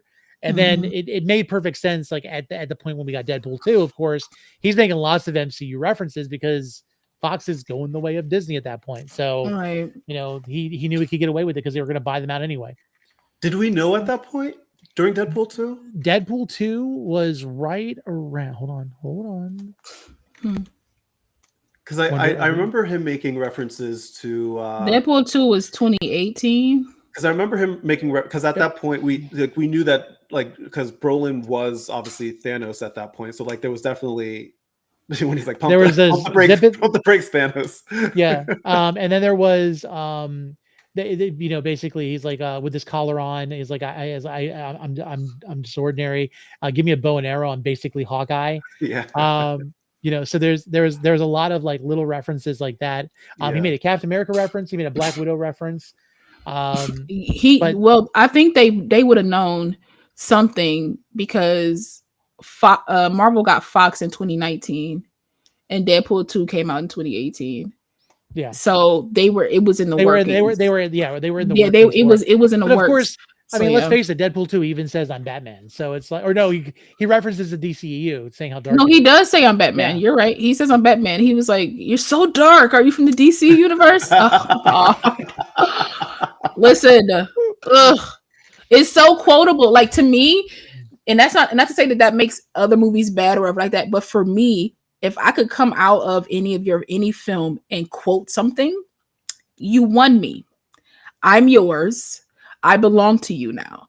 I can quote both of these movies so well, different scenes, different. Like I didn't even rewatch for this talk because I've seen it enough. Like I know this film enough that I don't need to like rewatch it. Even though now I'm going to rewatch it because I just want to see at the end with the helicarrier. It's just like now I can see it with different eyes now because you kind of open them up a little bit more. But like I know this film. It's very rare nowadays to like a film so much that you'll rewatch it to the point where you know the lines. It's very rare. I used to know back in the 90s, they're probably in a 90s film that I can't quote. But as we got to the to the thousands, things weren't as memorable as you would like them to be. So, but yeah. So let me ask everybody, favorite part of the movie. What was your favorite part? Oh gosh.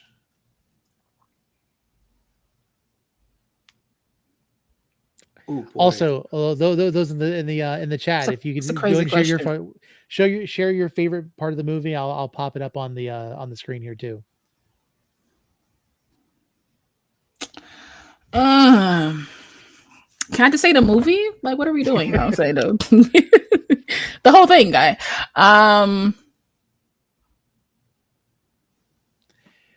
Oh boy, I really enjoyed the process. Like it was a montage of him like becoming Deadpool, like the suits, like constantly going through and it felt like Spider-Man. It felt like Spider-Man. I love like how he rips the mask off. He's like, "Can you hear me?" He was like, "Is the mask muffling my voice?" He's like, I love it. That's good stuff. I wish we could be like, yes, because I was in the theater like, yes, it is. We can't hear you, sir. Honestly, I think for me, my favorite part that I'll just throw out is the opening sequence, because it informs the film immediately. He's sitting on top, he's listening to Salt and Pepper, and then he's like, oh, hey, and he's talking to us. That already makes him different from anything else we've seen. And then on top of that, too, maximum effort. And he drops into this car and chaos happens. To me, Deadpool is synonymous with chaos. And that opening sequence informed what we were going to see. You knew what you were in for, just not what you were going to get. So I think I'll take that as like my favorite. Oh, Z just posted on here. We haven't talked about her at all, but Blind Al, like, I was just Oh. about to ask Leslie Uggams. So I was literally about to ask. Yes, she was in Leslie. the first movie, right? She's Yeah. in both. She's in both. yeah, because so she's like that- she's yes, one of her her. jobs was to put 100%. together IKEA furniture. Yes, that all of her scenes. Yes. But like I remember, I just like because she found a way to outshine Ryan Reynolds in the in a good way. And it didn't take much, because she's like, the moment she pops up, or being red, dumbass, easy. Yeah. She's amazing. Mm-hmm. Yeah, she's Mhm. amazing. Oh yeah. Yeah, I was just looking at Yeah. like, wait, was Leslie Uggams in the first one, or do we meet her in the second one? She was definitely in the first one, and I was No, for sure. my favorite part of the movies. Yeah, 100%. Blind Al is amazing. She's Yeah. great. And I love how he was saying goodbye to her, and he's like, oh, by the way, I have a stash, and there's a kilo of cocaine right next to the cure for blindness, and she's like, cocaine. Also when he goes down there, there's a thing labeled cure for blindness. Yeah, Deadpool 2. And I think that's the greatest thing in Deadpool 2, that they can reference that without even saying it. And to me, that's good storytelling. Mm-hmm. Like, it's just great. And shout out to Leslie Uggams, though. Yes. Oh, yeah. She was in I believe she was in Fallout, the Fallout TV show. I think she Now I have to go back and watch that again. was. Yeah. Mm-hmm. Yeah. She's yeah. beautiful. I would say Dopender, her, and Negasonic Teenage Warhead were my favorites when it Mhm. came to the. I mean, I love Colossus, but let's face it, like he was a Boy Scout, like absolutely, even to the point of where someone said Yeah. in the chat earlier, giving out protein bars because breakfast is the most important meal of the day. And that Yeah. was hilarious, and I loved everything about it. Like, to me, everybody fit perfectly where they needed to fit. Every character was informed personality wise without having to give so much background or story, or here go 15 scenes for you to see who this person is. Like, Right. everybody is informed just by the little scenes that we see, and then they get even more informed when they talk to Deadpool. You start to Mhm. see who they really are when they start talking to Deadpool. One of my favorite scenes is when he's like, oh, she's gonna do a superhero landing. She's gonna do a superhero landing. Yeah. Because we see that every MCU, that's another call out to the MCU without saying, hey, Marvel, look at this dumb thing that you do all the time when you have people jump from like very tall heights.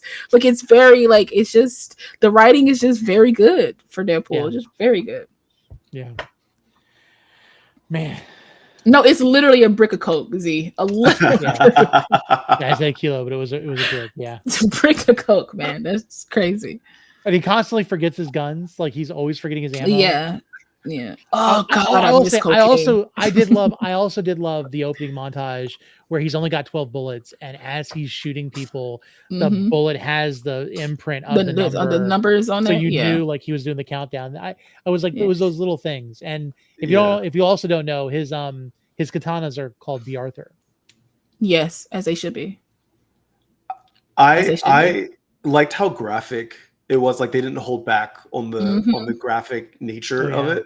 They just went for it, and it was Rated R, baby. like, That's the only way you can go with Deadpool. Rated R. Like, and I'm glad that Disney is Keeping that. Deadpool, Yep. like, I'm glad that they're just No, like, for letting sure. it do its thing, But which they is nice. need that, though. I think what Marvel doesn't understand is, okay, you created a world that's like real, right? You have these people, these seemingly ordinary people could become extraordinary. but they still have to be like people in this world, right? Because we kind of saw that in Falcon and the Winter Soldier, where it's like, Falcon couldn't even get a freaking loan, and he saved the world. Like, that shouldn't even happen. I saved the world. You wouldn't have a job if I didn't risk my life. Can my family get their house fixed? Like, you know what I'm saying? Can we get this loan? So like, they've created this world that's like, it's all this stuff happens, but it's still based in real. But what I think they're missing is a touch of that DC universe, because everything ain't rainbows and unicorns in this world. They got attacked by aliens, and everything is still, nothing's gray. Nothing's like, the saturation is still at an all-time high. And I feel like Deadpool like usurps that. Deadpool is a little bright, but with a lot of darkness. And I think Marvel underestimates how fun that is to watch, how intriguing that is to watch, because those DC animated films are dark, but they're amazing. And I think that's where Marvel needs to like just punch it up a little bit with like, make it a little bit more real. Not everything needs to be rated R. Everything doesn't need to be rated R, but some things need to be like NC-17 or rated R. It needs to up the maturity of it, because it's with Disney. They're still trying to stick with like, we got to have these kids grow up with us within the MCU, and you can't do that when you're telling this type of stories that they're trying to tell. I think they've done a better job at that.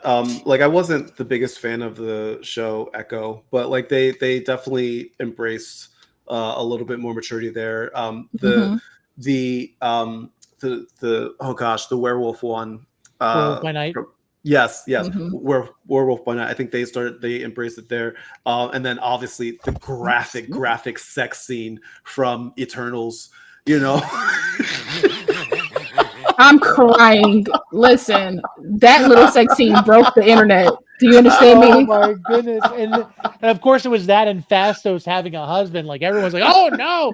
It's like it reminds me of like The Dark Knight. It's like one superhero dies and it's okay, but you have two married men and everyone loses their minds. It's like, it's literally what it is. Yeah, it's so dumb. Yeah, extremely. Get mad about something else. Yeah, it just shows people their world is smaller than their backyard. They don't get out. And I don't even feel like it's small. I feel like they don't want it to be. They want it to stay small.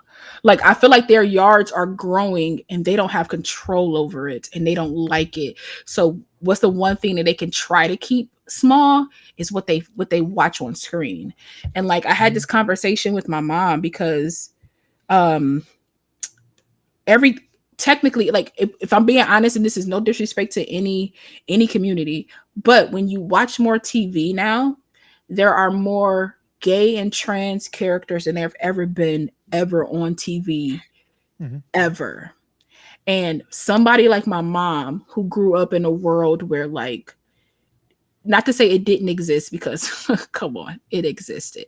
It just wasn't shown or even embraced as much as it is today. It's difficult for her to kind of like switch that brain of hers to be like, well, here we go again. And I'm in the background like, oh, people just being people.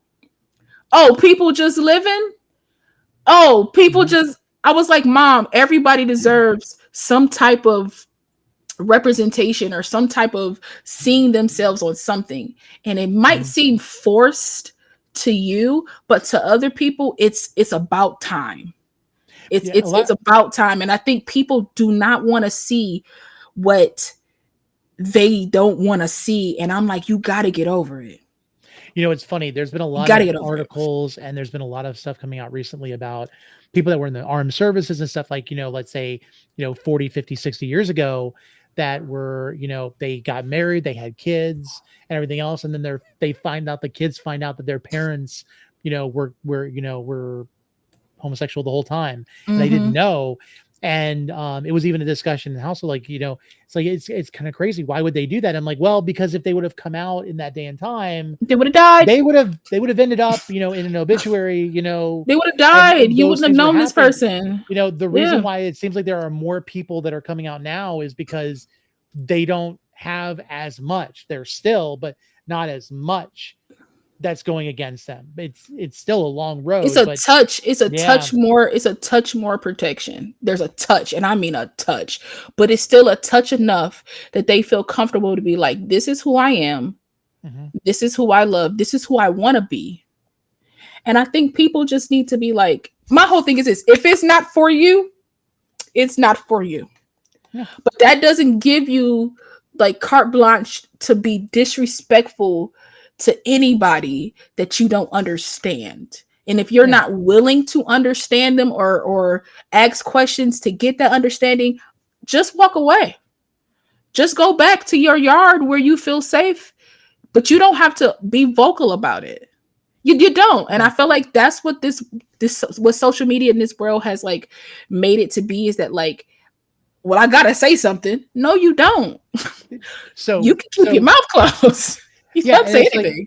and again, the thing was like, well, I'm not like that, and you can't, you don't do that. Like I remember, like let's talk about She-Hulk. She-Hulk got a lot of hate, Mhm. and it was you had the whole misogyny and everything else going on. Mhm. I didn't sit through the show, and like you could sit through the show and you'd be like, oh, that's not me. I don't do those things. But what happened was I was watching She-Hulk, and then I'd go to my wife and I'd be like, Rebecca, have I ever made you feel that way, or did I ever do that? Like, because you can't see sometimes in your own self. Mhm. It's supposed to cause those conversations. It's supposed to let those things happen. Art has always been what makes us grow, what makes us evolve Mhm. as a society, Agreed. and it Mhm. allows that to happen. Do I think like that you can suspend reality to enjoy these things? Yes.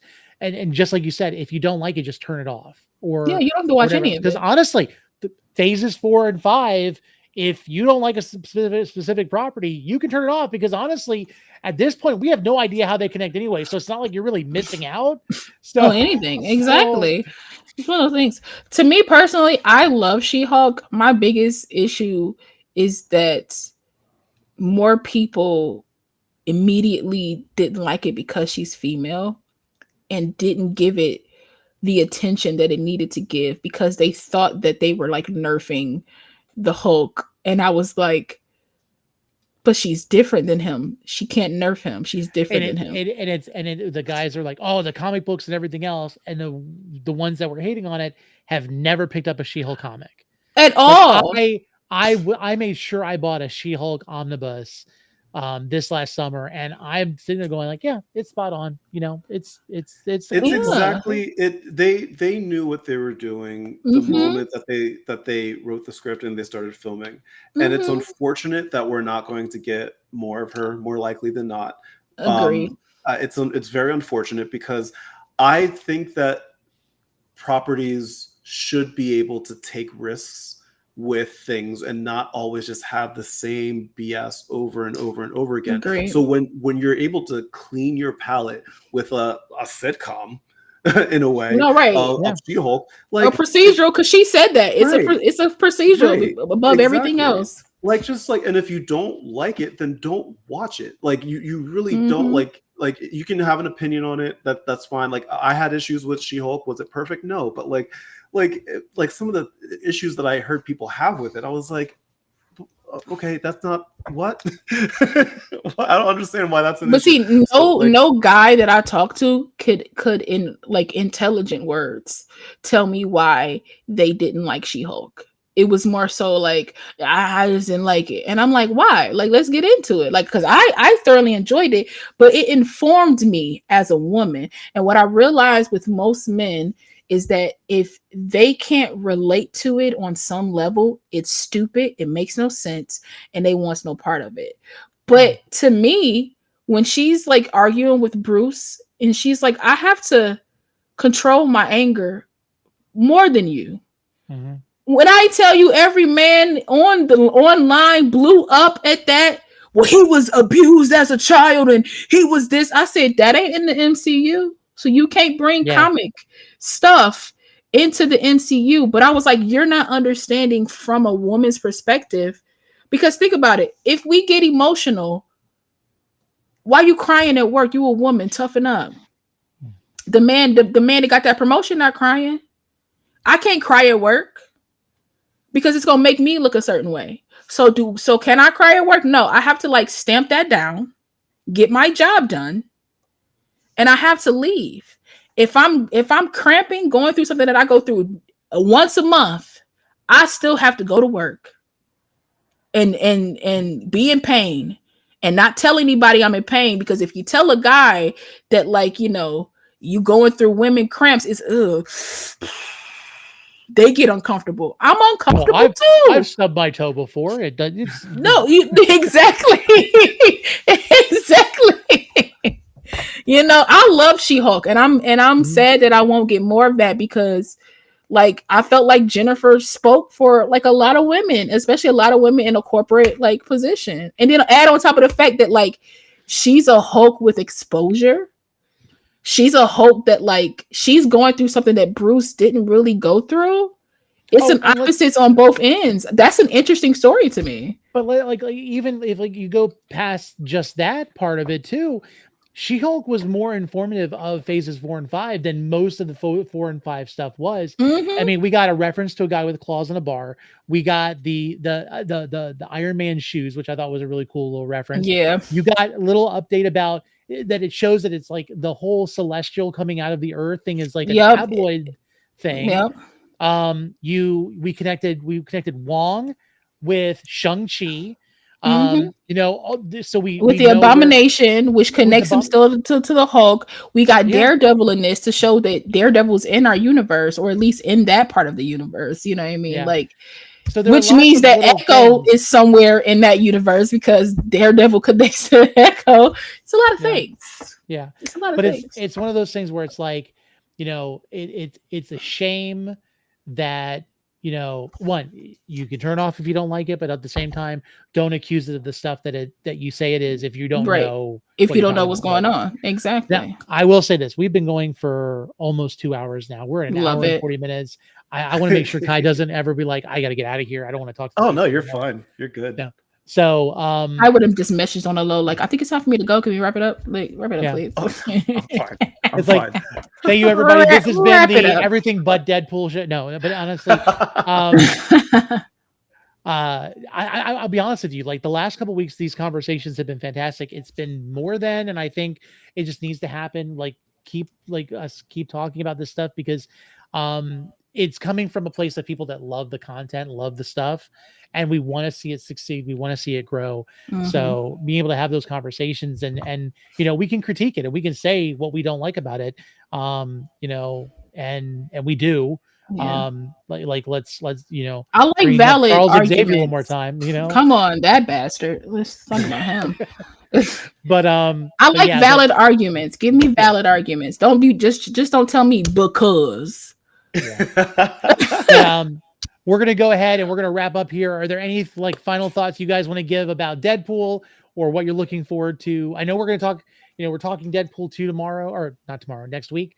I'm about to say tomorrow. I ain't going to be there. It feels like it. But any final thoughts about Deadpool and what you're looking forward to in Deadpool and Wolverine? I think that this is a vital point in the MCU world that we're in. I think that this is the first time since 2008 that they're very much hinging their future on the success of this movie. I think that they're using this to clean up a lot of things, not just with the MCU, but obviously with the Fox timelines as well. I think we're going to obviously see stuff from that standpoint. So just from a comic book related thing, there's a lot of pressure on this movie to be successful. It needs to be what Multiverse of Madness wasn't. And it needs to legitimately stand out in order, because like from the sense that I get from the way that they're talking about this and the way that Feige's talking about it, the way that they've been advertising it, this is going to shape everything moving in, like this is the beginning, everything moving into the next Avengers movie. Like this is a very important movie that people will have to see. So I'm rooting for its success. I think it's going to be really, really important. I can't wait to see it. And please, in God, in Feige we trust, please, please, please don't mess this up. Please, please, please, I beg you. Yeah, I can agree with that. For me, the first Deadpool is just a genius film, and it shows what can happen if corporations just was out of the way and just let artists be artists, and y'all just gave us the money and let us shine and do our thing. I'm really looking forward to Deadpool and Wolverine, simply because I love the dynamic between Hugh Jackman and Ryan Reynolds. I've been wanting to see that on screen, and to get it with two iconic characters played by these people is amazing. I feel like this film will start to heal the multiverse. I feel like that's what this film is going to do. I think this film is going to start the beginning of a long line of questions that the MCU still needs to answer. And I still feel like we're going to get those payoffs. They might not just come as soon as we would like them to do, soon as we would like them to come, but I think they will come. And I'm looking forward. Yeah, Kevin, that was hilarious from She-Hulk.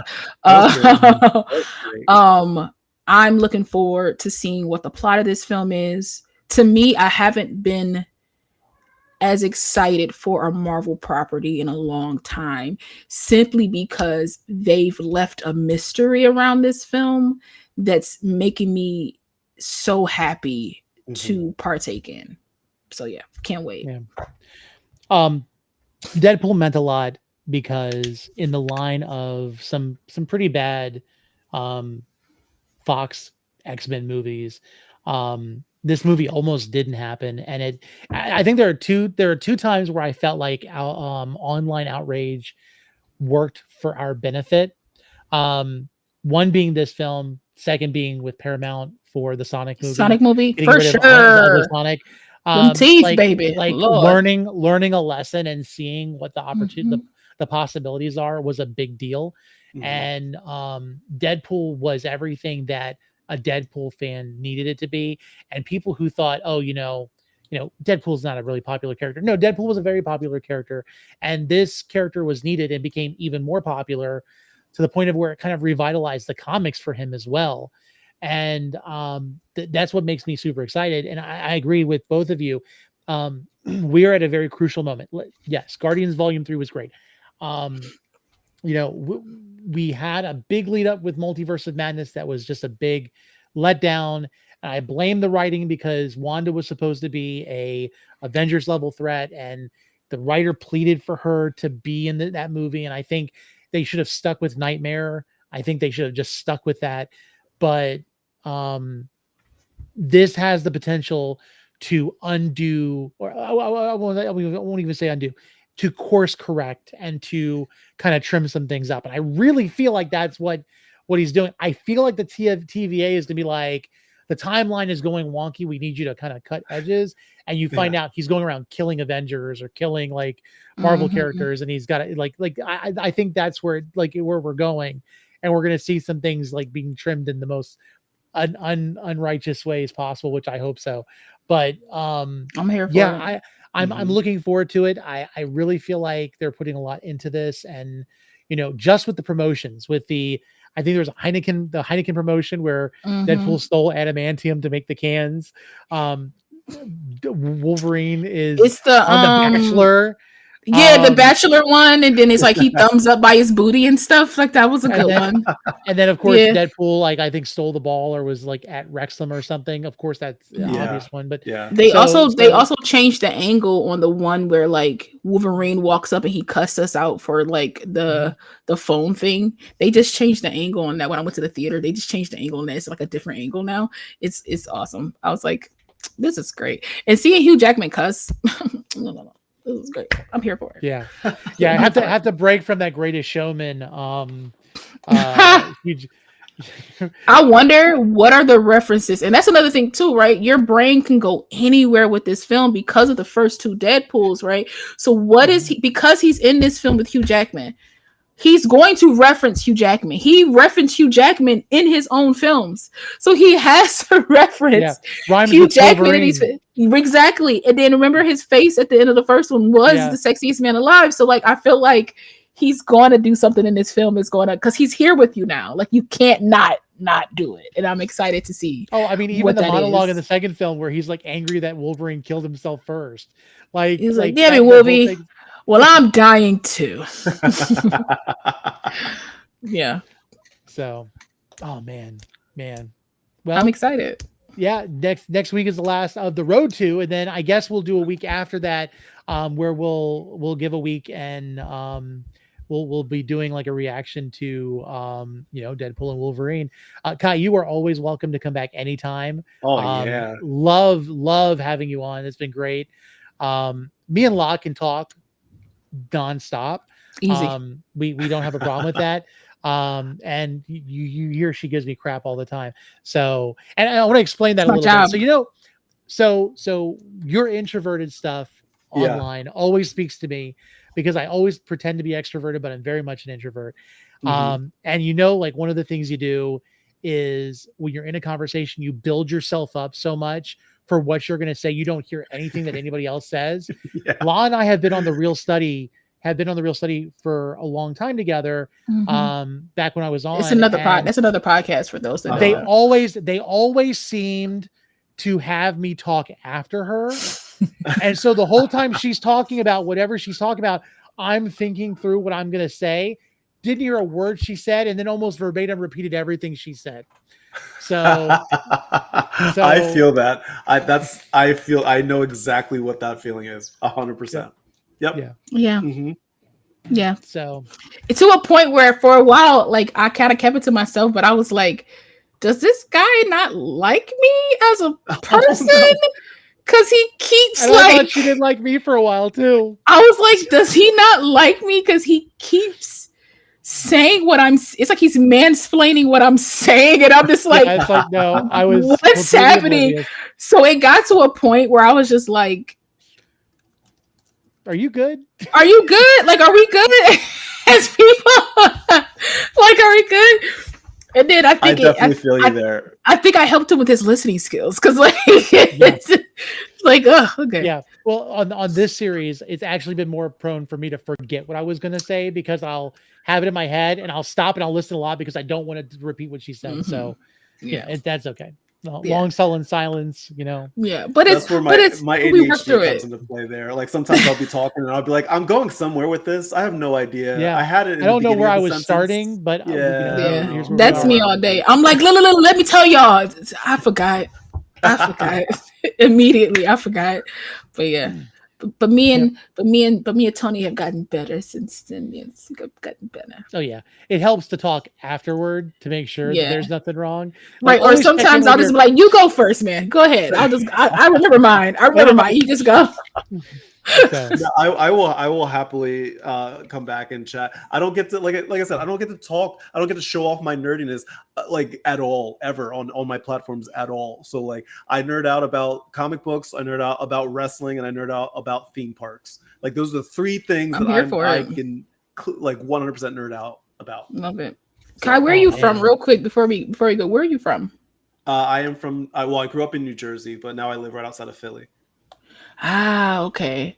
At first, I was thinking like New York, which isn't too far off because it was something in the way that you said some type of word, and I was like, "Is he from New York?" I think it was the way you say talk. I think it's the way you say talk. Yeah, I say talk. Like, I say talk. talk. It was like talk. Chocolate. Yeah. Chocolate. He was like, I don't get to talk about. He was like, I don't get to talk about myself. I was like, he from New York? I said, wait a second. I know. Sometimes my when I'm not paying attention, my Jersey comes out 100%. Love I'm it. Like, oh, people know where I'm from now. No, love it. Okay, I was close. I was right. I was in the right area. I was right there. You were. Okay, cool. You were. Cool. Awesome. All right. Well, everybody watching, first of all, thank you all for you who are watching. Those of you who watch after the fact, you've been a great crowd. Those of you in the comments, of course. Thank y'all. Geek Renderer, everybody, thank you so much for everything that you've been saying. We love you guys. We will be back next week, Wednesday at 8 p.m. Eastern time, which is like 5 p.m. Pacific Standard. And so math. So Come on. we'll definitely be back talking about Deadpool 2. We'll throw in a little bit of Once Upon a Deadpool since it's kind of in there, because you gotta Mhm. at least give an honorable mention to Freddie Savage. For sure. But regardless, we'll see you guys then. And then it's not been scheduled yet, but we'll probably be doing that following Wednesday, just kind of keeping the momentum going. Talking about Deadpool and Wolverine. So we'll no longer be at the Deadpool Wolverine, the road to, but we'll be there. So be sure to check us out. Again, wrestling is tomorrow night at 8:00 Eastern time on the Nerd Initiative Network here. And if you didn't know, and you saw the link before, if you're like not sure if you want to watch us on Twitch, Twitter, Kick, or even on Facebook, you can also find all of these live shows on the Nerd Initiative website. It is embedded on the homepage. You can watch it right from there. We don't really get analytics for it. You can't really chat with us there, but you can at least see what's going on. That way you know to go to the other place. But again, we'd love to have you. Thank you again